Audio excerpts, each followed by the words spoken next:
Assalamu алейкум, урматтуу YouTube көрүүчүлөр. Биздин каналдын катталуучулары, саламатсыздарбы? 6 июль 2022 жыл Бишкек шаары Советский, Московский көчөлөрүнүн кесилишиндеги обменканы билип көргөзүп берем. Биз менен чоң болуңуздар, каналга колдоп, лайк басып коюңуздар.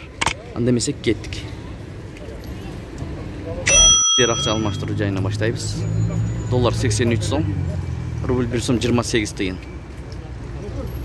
Expo Money 1 Америка доллары 83 сом, 1 евро 89 сом, 1 орус рубль 275, 1 сом 27,5 тыйын. Expo Money. Бакай банк 1 Америка доллары 83 сом, 1 орус рубль 1 сом 25 тыйын. Бакай банк.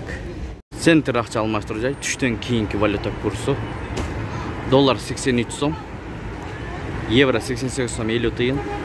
Рубль 275, 1 сом 27,5 тыйын. Тугандар, доллар жок, сатпай атат. Ихсан акча алмаштыруу жайын көрөбүз. Доллар 83, рубль 1 сом 27 тыйын. Мына ушул байке таппай атат, 3 обменкага кирди. 500 доллар алайын дедим элем. Доллар сатпай атат деп атат. Мынакей. Ушундай түштөн кийинки валюта курстары.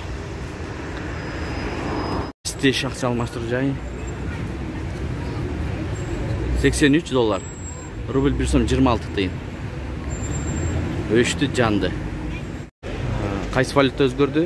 Евро өзгөрдү. Финанс кредит банк 06 7 ай саат 14:31 мүнөт. Доллар 82 сом, рубль 1 сом 23 тыйын. Финанс кредит банк. Ушу менен видеону аяктайбыз. Сак саламатта туруңуздар. Түштөн кийинки валюта курсу болду.